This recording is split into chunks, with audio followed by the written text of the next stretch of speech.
You know when your next paycheck lands. You've known for years. Same schedule, every time, 14 days apart like clockwork. And here's what I'd be willing to bet. You've never once asked why it's 14 days, not 12, not 30, 14. The answer is not that someone did the math and decided 14 is best for your budget. Nobody ran that study. The answer is that in 1943, the U.S. government needed to collect war taxes from 50 million new taxpayers as fast as possible, and biweekly payroll was the most convenient cadence for their accountants. The war ended in 1945. The schedule didn't. Before we get into how this happened, here's what actually matters to your Tuesday.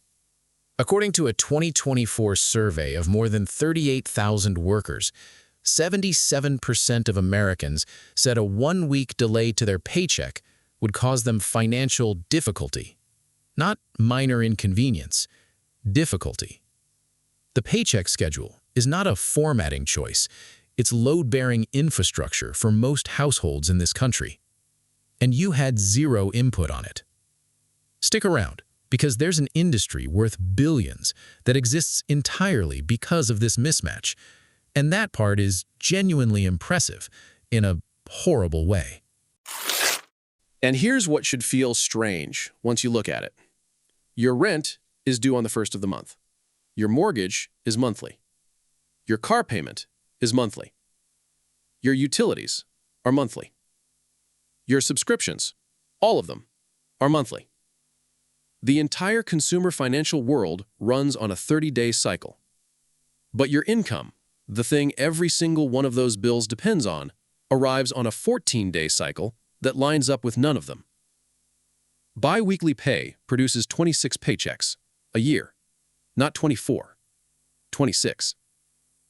Which means most months you get 2, but twice a year, surprise, you get 3. Personal finance blogs call this the 3-paycheck month and write guides explaining what to do with it. The fact that we need guides for this is the tell. So who decided this and why? The short answer, World War II. The slightly longer answer involves a man named Beardsley Rummel, who, if you've never heard of him, had one of the stranger resumes in American history. Rummel was, simultaneously, the treasurer of R.H. Macy & Co., the department store, and the chairman of the Federal Reserve Bank of New York. He ran linen sales. He also rewrote federal tax policy. He was a trained psychologist. This tracks, honestly. In 1942, the U.S. government had a problem. Before the war, income tax was mostly a rich person tax, a relatively small group who settled up once a year in a lump sum. Then they expanded it. Overnight, roughly 50 million new workers owed income tax to fund the war. Collecting that money annually from 50 million people who'd never paid income tax before was not going to work. Too slow. Too many people who just wouldn't pay. Rummel's solution was elegant. Make employers take the taxes out of every paycheck automatically, before the worker ever touched the money. If the money's gone before it's in your hand, you don't miss it. You've never had it. One of the most successful psychological tricks in the history of public finance, dressed up as administrative convenience. The current Tax Payment Act, signed June 9, 1943, made this mandatory nationwide. Now, for withholding to work, payroll had to run on a regular, frequent cycle. Weekly was expensive. The math was done by hand or on early mechanical calculators, and running payroll every 7 days for a large workforce was genuinely grueling. Monthly created too long a gap between the government collecting its money. 2 weeks was the compromise, frequent enough for cash flow, not so frequent it destroyed the payroll department. The technology to do this faster has existed for about 50 years. Nobody updated the schedule. I want to stay on Rummel for a second because the details are actually kind of insane. His original 1942 proposal wasn't just the withholding system. He also wanted the government to completely forgive all 1942 taxes, just wipe them out, to make the transition feel painless. The government would switch to collecting going forward. Nobody owed the old year. Clean slate. The Treasury said no. They called it unnecessary, inequitable, and inflationary. Congress argued about it for over a year. The final compromise, June 1943, forgave 75% of 1 year's tax liability, not 100%. So, a department store treasurer psychologically engineered one of the largest fiscal expansions in American history. Had his proposal watered down in Congress, still ended up creating the paycheck system every American worker is still on 80 years later. He gets essentially zero public credit for it. His name is on nothing. There's no Rummel Day. Meanwhile, the employers who adopted the biweekly schedule didn't revisit it when computers arrived. The payroll software was built around biweekly as the default. Today, 43% of private U.S. employers use biweekly. It's the single most common schedule, not because someone evaluated it recently, because that's what the software defaulted to, which is what the industry had always done, which traces back to what worked for a wartime tax system in 1943. It's like your building's elevator playing the same hold music from 1974, not because it's good hold music, because the guy who installed it is gone and nobody wants to call the repair service. Here's where it gets genuinely absurd. There is now a market valued at roughly $6 to $7 billion globally as of 2024, built entirely to sell you access to money you've already earned. Over 55 million U.S. workers had access to these earned wage access products by the end of 2024. Apps that let you pull your wages before payday, usually for a fee or a tip. You did the work, the money exists, your employer has it. And because the system runs on a 1943 timetable, there's a billion-dollar industry that charges you to get your own paycheck a few days early.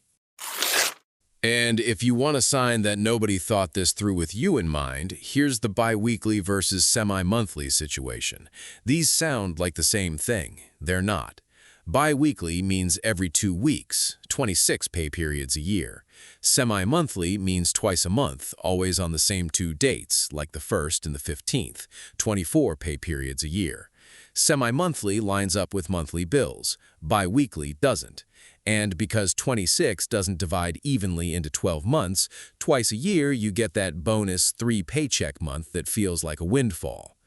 Here's what's funny. The people who work with money for a living are actually less likely to be on the biweekly schedule. Finance and professional services firms tend toward semi-monthly.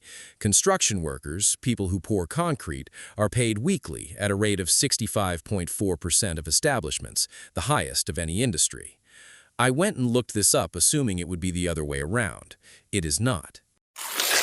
So, here's your summary. The people who handle money professionally figured out the bi-weekly schedule was annoying and quietly moved off it. Everyone else inherited it from 1943 and didn't get the memo. The state law patchwork is worth a mention too. New York requires manual workers to be paid weekly. California requires twice a month for most workers. Some states have no minimum frequency at all. An employee doing remote work for the same company can be on a different legal pay schedule depending on which state they're in. Nobody coordinated this. It just ended up this way. And nobody federal told anyone to do any of this. The federal government doesn't mandate a specific pay frequency for private workers. So let's land this. The bi-weekly paycheck is not the schedule someone designed with your budget in mind. It's not the result of research into what's best for workers. It existed before 1943 in parts of industry. Weekly pay was common. But the 1943 Current Tax Payment Act turned regular cycle payroll into a universal, permanent fixture by tying the tax system to it. The schedule your whole financial life runs on, your rent stress, your overdraft risk, your I get paid Friday math, was optimized for paper-age payroll clerks running wartime tax collection for the U.S. government. You're on it because the payroll software defaulted to it, and nobody's had enough of a reason to change it since. We all quietly organize our lives around a schedule a Macy's department store treasurer designed in 1942 in a war for a completely different reason.